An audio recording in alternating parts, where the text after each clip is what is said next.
你知道吗？疾病的症状是非常复杂的，千变万化的，但是招致疾病的因素并不复杂。生病的原因就是4个，一个是4大增损，第2个就是5脏增损，第3个就是鬼神干扰，第4个就是业障病。现在我们就来探讨这个话题。这个影片很长但很实用，建议你提前点赞收藏并订阅频道，以免用的时候找不到了。4大增损。首先是4大增损，组成我们身体的地、水、火、风。这个4大，如果某一大特别的强盛的时候，就会生病。每一大有101种病，所以4大增损有404种病。我们身体的大坚固性，好像骨骼、牙齿、水大。我们身体里面有很多水分，婴儿是占到90%，成年人占到70%，老人家水分也有50%，水少了，所以就起皱纹了。火大，我们有一定的体温。风大，就是我们的呼吸。4大要平衡，人体就健康。其中任何一大如果特别的强盛，或者任何一大受到损伤，都会招致疾病。一般看佛经说4大增成，我们不知道说什么。现在的人水大增成的病特别多。水大增成就是什么？寒气，寒气重的人特别多，所以普遍身体都很虚弱。虽然生活条件比几十年前好了很多，但是现在人的身体健康比以前的人差了很多。所谓的富贵病、现代文明病，其实很多都是水大增成，寒气重引起的病，让身体很虚弱。东汉时候的医生张仲景这有《伤寒论》，他就特别地指出，终生很多病的根本原因就是因为寒气，导致寒气的原因很多。第一个，现在的人尤其如此，甚至于他一生下来就有寒气进来了。因为现在的人生小孩子普遍在医院去接生，在医院接生的时候，医生、护士为了自己舒服一点，就把医疗室的空调开得很低，18度、20度，这样子对小孩子不利。小孩子在母亲肚子里面本来是30几度，一生出来马上只有18度，这个寒气马上就进入到身体里面去了，所以小孩子很难带，一生下来就天天哭，也不想吃东西。其实就是因为一生下来就有寒气进去了。以前的人他接生都是在家里面，而这个产妇的房子里面，接生婆会要生一盆大火，产妇和接生的人都是满头大汗，但是小孩子生下来就很舒服，因为他一生下来的环境也是30几度，跟他在母亲肚子里面的温度是一样的，所以这个小孩子就好带。现在的人看起来好像福报大了，到医院去生小孩，其实是福报可能还更小了。这个小孩子一生下来就受罪了，尤其是有些人觉得好像顺产，觉得这个自然生小孩怕有危险，要去剖腹产，要开刀拿出来，开刀拿出来的小孩子，他体内就缺少一种大肠杆菌，对他将来肠胃的发育就不利了，所以普遍胃口不好，然后就脸色比较苍白，或者从小就很胖，或者是生那些青春痘、牙痛，原因都是因为肠胃的问题。好像有些人，他说牙齿痛，治了好久治不好。你单纯的治牙齿是治不好的，它往往是因为肠胃不干净所引起的。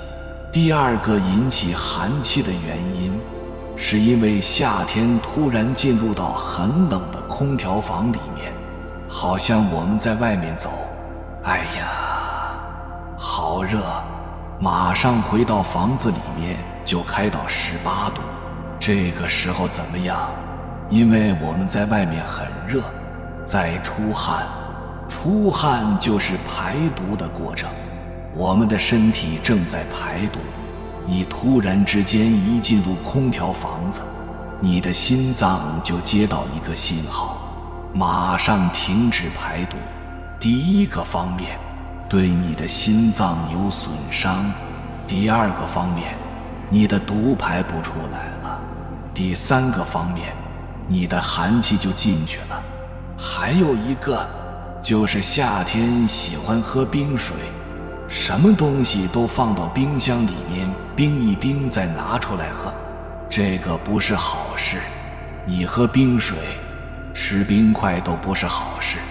你很热的时候，正在流汗的时候，马上喝非常冷的饮料，就会让你的身体受损伤。为什么？身体正是很热的时候，突然温度降下来，那这个身体适应不了，就需要调动我们自己本身的阳气来抵抗冰水的冷度，来中和它。你要知道，你喝下去的是冰水，得到的是微不足道的一下子的舒服，但是你浪费的是你宝贵的生命的元气，所以不要喝太多冰水。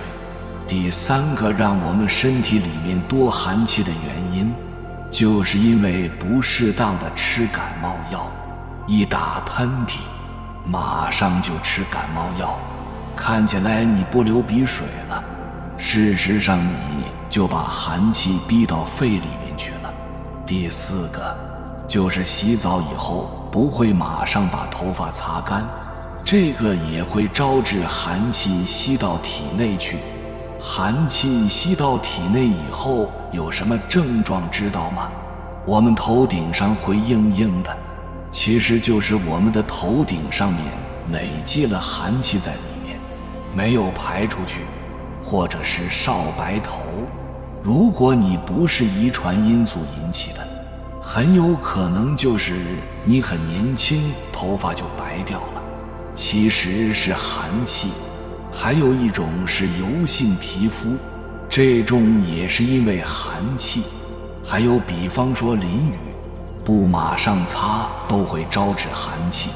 第五个原因就是冬天很冷的时候，现在的人，尤其是女众喜欢打扮，要风度不要温度。冬天穿条裙子在街上晃，看起来好像有风度，事实上你就在害自己，把寒气全部吸进去了。现在人的身体，绝大部分的人身体很虚弱的根本原因，都是因为水大增成。四大增损里面的水大，寒气很重。怎样判断体内有寒气呢？寒气刚刚进来的时候，它会堆积在皮下的经络之中。你知道什么是寒气吗？好像听不懂寒气是什么东西。就是说，你突然之间受冷的时候，这个身体能够自动反应，它就会要抵抗它。用什么东西来抵抗？用我们的元气，调动我们以前储存的能量和元气来抵抗它。就好像一个国家突然发生战争的时候，就会调动那些储备的物资来应急一样。同样的，我们受到寒气入侵的时候，也会调动储存的能量来抵抗它。等到这个寒气一中和，你前面调动的那个元气，那些能量就没用了，没用了，它就变成垃圾了，就排不出去，它就形成脂肪留在那里。你说是脂肪，其实就是垃圾，它一开始会堆积在皮下的经络里面，我们中医上说的腠理，时间久了以后就会转移到相应的五脏六腑的腑里面去。腑是指空心的容器，脏是指实心的器官。比方说常见的胃寒，我们大腿的正面这一条是胃经，你相应的胃经里面有寒气，就会怎么样？就会在大腿的正面形成一层非常硬并且很厚的一层组织。有一些人年纪大了，他走路不方便，老是说风湿，其实就是你胃经里面有寒气进去了，行走不方便，一直一跛一跛，跛了几十年，医生也不知道是胃经的寒气造成的，他一直给他去治风湿。事实上要知道，就是胃经里面有寒气，更进一步，寒气就转移到肺脏里面去，就形成肺虚。肺虚就是肺里面的寒气太多了，就导致到肺的功能降低。肺功能降低以后有什么症状？这个人就越来越瘦，脸色就越来越黑，这个是肺虚的症状。肺除了有呼吸的功能之外，肺属金，金生水，所以它还会起到一个吸收和处理水分的作用。肺虚的人一喝水就想上厕所，也就表示水一进入到人体之内，它马上就排出体外，没有被人体所吸收，所以产生了吸收水的障碍，人体的组织里面的水就越来越少了，人就越来越瘦了，令到皮肤没有光泽，并且很黑。如果你看一个人，他是黑并且没有光泽的脸色，就是肺气虚的表现，并且肺是主忧伤的。这个时候这个人会很悲观，他会就有忍不住想哭的感觉，无缘无故情绪上面越来越悲观，动不动就想哭一场。这样子的人其实就是肺虚。要知道，任何药都无法把深藏在肺里面的寒气排出来。肺如果虚的话，接下来你容易会有肾盂肾炎、尿毒症，都是因此而起的。因为身体里面与水相关的器官是3个，肺生水，肺是吸收水分的，金生水，脾是运水的，肾是排水的，把体内的水重新过滤，垃圾排出去。如果你金不能吸收水的时候，肺不吸水，这个脾就无水可运，一喝水就排出去了，这个尿就是很清很清的，一点气味都没有，这样子就是尿毒症的前兆。你要把肺里面的寒气排出去，只有依靠修药师法门，先养足气血，人体里面有了足够的能量以后，就会自己发动驱除寒气的战争，才能够排出寒气。这时候你会有感冒的症状。以前人很瘦很黑的时候，从来不感冒，现在你身体好了，能量加强了，反而会老是感冒。其实要知道，感冒不是坏事，就是把我们身体里面的寒气驱除出去。以上是说四大增盛，事实上，火大增盛、风大增盛、地大增盛，都可以产生各种各样的常见病。不过我们到后面再展开来讲，这里面提一点点好了。日本德津大学的学者做过一个调查，统计以后指出，人的寿命跟出生的季节有关联。夏天出生的人是最不利的，可能是寿命比较短的。这个优劣的顺序是这样子：南中是秋天出生的人最好，其次是冬天，再其次是春天，最差是夏天。女中冬天出生的人最好，其次是秋天，然后是春天和夏天。所以男女普遍都是秋冬出生，寿命比较长；春夏出生寿命比较短。因为秋冬出生，秋收冬藏，能量消耗就比较小。生活在那些高寒地区的人，比较冷的地方的人寿命比较长一些。生活在热带地方的人，能量消耗很大，也很烦躁，所以寿命就缩短了。二、五脏增损。五脏：心、肝、脾、肺、肾、心包、六腑、小肠、胆、胃、大肠、膀胱、三焦、五行：火、木、土、金、水。第二个治病的原因是五脏增损。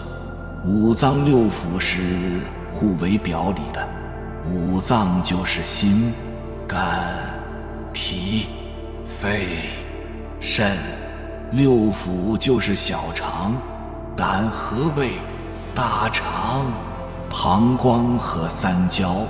中国人将人体里面的主要器官分为脏和腑两大类。脏是指实心的有机构的器官，腑就是指空心的容器。小肠、胆、胃、大肠、膀胱、三焦，这些是六腑。把人体里面的胸腔和腹腔合起来称为三焦。脏、腑是互为表里的。你看，心室和小肠互为表里，心脏功能不好的人，小肠应该也是比较弱的；肝不太好的人，胆也会受影响。脾和胃是相关联的，肺和大肠也是相关联的。有一个人，他咳嗽了很多年，中药、西药全部吃遍了，10几年就治不好这个咳嗽。原因很简单，他大肠湿热，只要把大肠湿热治好了，这个咳嗽就止住了，就好了。肾和膀胱是互为表里的，心包和三焦也是互为表里的。相对应的五行就是心脏和小肠在五行中属火，肝胆属木，脾胃属土，肺和大肠属金，肾和膀胱属水。脏、腑除了性质上面有很大的差异之外，经络的位置也有很大的不同。所有的比较重要一点的五脏，它的经络都是在我们手臂和大腿的内侧，以及我们身体的前侧，这样子是属于脏的经络。腑的经络基本上都是在手臂和大腿的外侧，以及身体的背面，我们的背上。这个设计就很微妙了。人体如果遇到危险的时候，就会本能地把身体弯曲起来，所以脏的经络就会受到保护。可见人体是一个最高明、最有智慧的精密的机体。在脏腑的经络之中，比较重要的一个是心包经，一个是胆经。讲到12要插大将的时候，还会继续要讲解。因为胆分泌胆汁，能够促进消化，把吃进来的东西就转化为造血的材料，所以气血能量才会充足。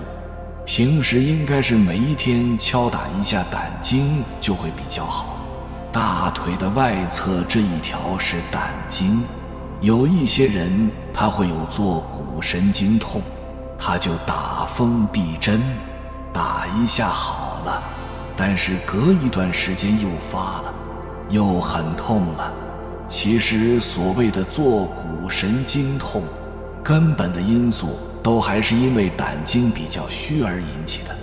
还有一个是，如果我们晚上不睡觉，或者睡得很晚，晚上11点到凌晨1点这个时候，药师经里面称为宫皮罗大将，经络里面就称为胆经。这个时候我们应该要睡眠，不睡眠就会让胆经受影响，就影响到我们的造血功能，影响到人体的能量供应。人体的一切病，其实归根结底就是一个气血水平越来越下降了。所以治本之法就是可以敲打一下胆经，大腿的外侧，每一天抽一点时间，每一边都敲800下，这样对我们增强气血是会有帮助的。还有一种就是心包经，我们的气血能量够了，还要通过心脏把血输送出去。心脏在跳动的时候，好像一个水泵一样，就把这个血送出去了。血液是身体里面生命的河流，我们每一个器官，每一个细胞都需要依靠血把能量送过来。器官所产生的垃圾又通过血把它带走，气体这一类的就通过肺排出来，其他的好像水这一类的就通过小便排出去，然后还有一些通过出汗排出去。这些都是要通过血在里面运转，动脉输送营养，静脉就回收废物去处理。要让心脏的功能好，需要加强心包经的功能。我们的心脏有一些时候不是功能不好，而是被心包液太多所压抑住了。心脏外面有一层膜，这个称为心包，膜和心脏之间有一点水，就是心包液。或者因为寒气很重，或者因为其他因素，心包液很多的时候，就会压迫心脏，让心脏不能够正常跳动。因为心脏受到心包液的挤压，无法正常的跳动，这时候我们检测就会认为说是好像心脏病、高血压。其实一开始它并没有器官性的病变，只是因为心包液比较多了，你按摩一下心包经就好了。手平伸，手的内侧这一条一直到中指尖，称为中冲，这一条经就是心包经。每天这样子拍一下，应该对于心脏的功能是有帮助的。很多时候事实上不是我们的心脏坏了，而是心脏被绑架了，心包液太多，把它逼得太紧了，所以拍打一下应该对于我们输送能量是有帮助的。肺里面有寒气的时候，一开始会有感冒的症状，这个时候你不要人为的去制止它，人为的通过吃感冒药去制止它，这个就是做错了。你可以用一点姜和红片糖熬点水，然后喝下去，人出点汗，把汗擦干，多喝水，多休息，自然地帮助它把寒气排出来。这个方法就是对的。动不动吃西药，其实是让肺里面的寒气入得更深，并且出现感冒症状的时候，中医上面就称为肺热，就在驱寒气，通常都会有伴随着好像大肠的燥热症、大肠湿热，乃至于便秘，这些都会伴随出现。3. 众生干扰。第3种让我们生病的因素就是众生干扰。天台宗里面就说到有3种鬼会让人生病，一种是精鬼，又称为十魅鬼，它会让人做出一些不可理喻的事情来。曾经有一个人，那时他已经受伤，过来跟我说，他有一天在上班，突然之间就把窗户打开，站在窗台上面，从那个几层楼上跳下去了。这个是属于精鬼干扰。然后我问他，你正在上班，当时为什么莫名其妙会突然把窗户打开跳下去呢？他说，哎呀，很奇怪，我明明看到我那个女朋友走进来，向我招手，说我们一起去游泳，然后他就带我走到窗子边，在我眼里看起来，窗子外面就是一个游泳池，所以我就跳到池里面去，其实就由楼上跳下去了。他这个人命还大，刚好碰到楼下一个卖水果的，挑一担水果，跳在那个箩筐上面去了。他的腿断掉了，但是没有死掉，还算是命很大了。这种其实就属于精鬼干扰，让人一下子失常了。第2种是堆替鬼。堆替鬼就是让我们会有癌症和肿瘤的一种鬼神。你知道这个癌症怎么来的吗？癌症它来的原因是什么？因为我们的身体里面每一天都有很多的细胞会死亡，然后每一天有很多新的细胞会生出来。如果身体的气血能量不够的时候，新生出来的细胞会变形，称为畸形细胞，不正常的细胞。这个新生出来的畸形细胞不单单是帮不了你，并且反过来还会破坏你以前的正常细胞。这种畸形细胞我们就称之为癌细胞。可见癌症病、肿瘤病，它根本的病因其实是2个，不管你什么癌。第1个就是你的气血能量不够了，第2个就是堆替鬼的干扰，第3种鬼神干扰就是叫做魔罗。鬼是破坏我们的身体，让我们的身体生病，魔就是让我们人失去思考能力，不由自主地起那些很邪的念头，心里面明明知道不对，但是没办法，还是不停地妄念冒出来，邪念冒出来。这个时候往往是有魔罗的干扰。4. 业障病。第4类致病的因素就是业障病。业障病就告诉我们前生犯戒，今生容易产生哪些病，同样的就是说你今生有哪些病，要怎么忏悔。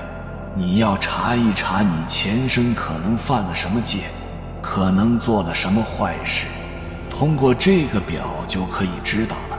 这个是智者大师在《释禅波罗蜜门》第4卷上所讲的。释禅波罗蜜门卷4中说，导致业障病的因是犯戒，前生所犯戒，今生五官所患之病，今生五脏亦患之病，杀生戒、眼病、赤痛昏花、肝病、愁忧头痛、偷盗戒、鼻病、鼻塞流涕、肺病、四肢痛、邪淫戒、耳病、耳聋鸣痛、肾病、妄语戒、舌病、饮食失味、脾病、忧风、饮酒戒、嘴唇病、口肠燥、心脏病。前生如果有犯杀生戒的人，今生眼睛容易有毛病，眼睛产生毛病，如果久治不愈，前生应该是有犯杀生戒。他的症状有很多，好像眼睛红、痛、昏花。在五脏上来说，他容易犯的病就是肝病、肝炎、肝癌、肝硬化等等，以及这个人很容易忧愁，并且头痛。肝风很盛的人也会往往容易有头痛。如果前生有犯偷盗戒的人，今生容易犯鼻子上的毛病，鼻息肉、鼻窦炎、鼻塞、流脓涕这些。心脏就容易生肺病，身体很胀痛，四肢很疼痛。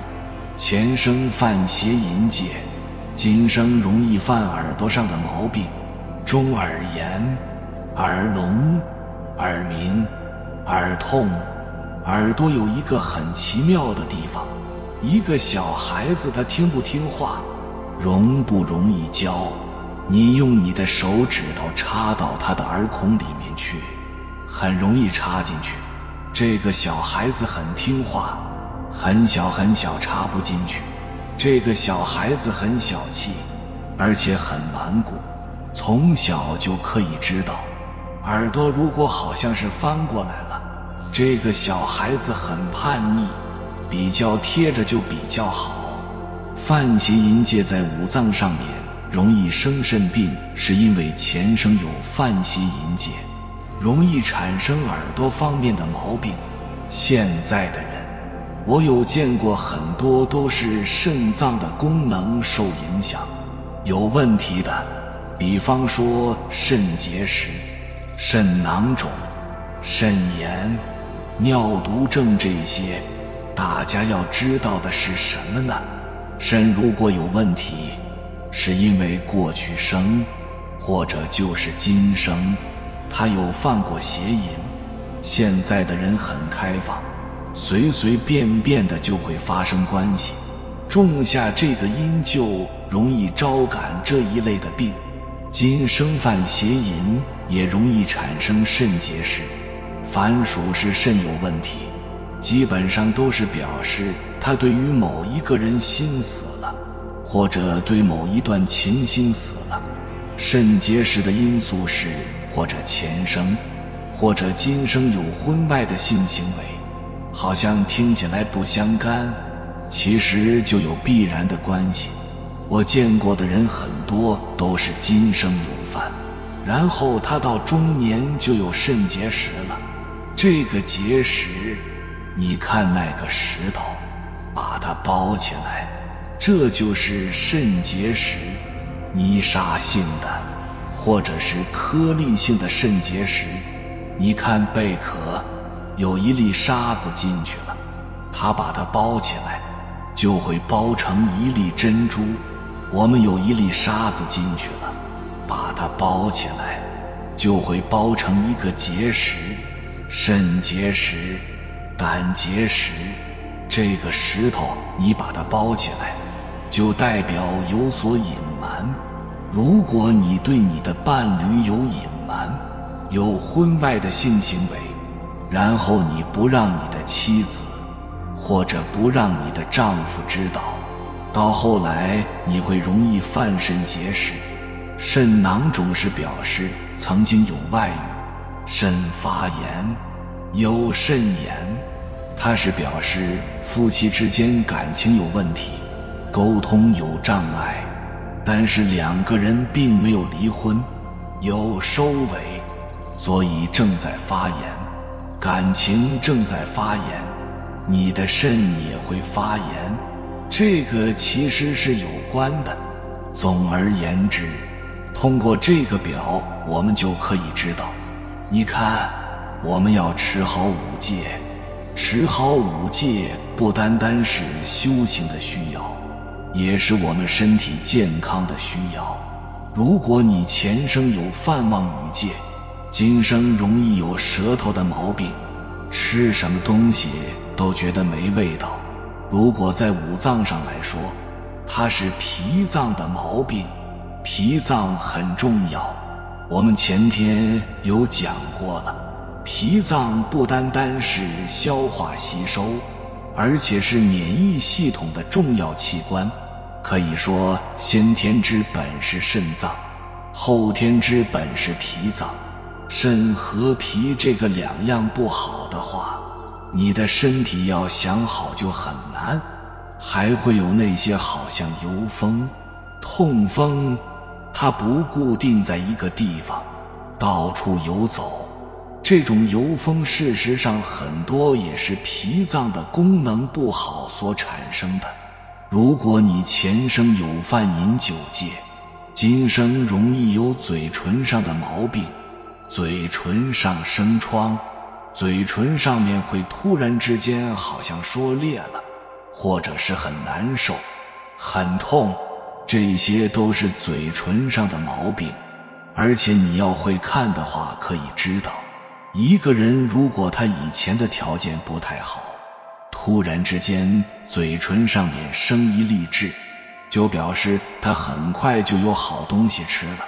但是如果一个人平时环境条件一向都很好，突然之间嘴巴上升一粒痣，就表示他很快会有胃癌或者肠癌。其实你要会药师法门，任何人一眼看过去就可以把他看穿，很多不为人知的秘密，你看他一眼你就知道了，就知道他曾经做过什么，尤其是做过哪些不规矩的事情，都是可以看到的。不过还是要有道德，不要随便说人家，口里面经常觉得很干燥，往往也是因为前生犯饮酒戒的缘故，今生容易犯心脏病，也是因为前生有犯饮酒戒。其实也就告诉我们，犯五脏、五根的这些毛病，以后如果久治不愈，我们希望忏悔业障的话，怎样去忏悔呢？看这个表，我们就知道怎么忏悔。我有心脏病，我忏悔我前生可能犯了饮酒戒。我有肝病，那我应该忏悔前生曾经犯过杀生戒。我今生多放生，这样对身体的康复是会有帮助的。有缘人，感谢你看到最后。如果今天的影片对你有所帮助，请按个赞给我响应，也可以在评论区留下你的看法。还没有订阅频道的，请点击右侧的订阅按钮，与我们建立更深的连接，随缘加入会员，与同频之人共修福报，随喜转发，功德无量。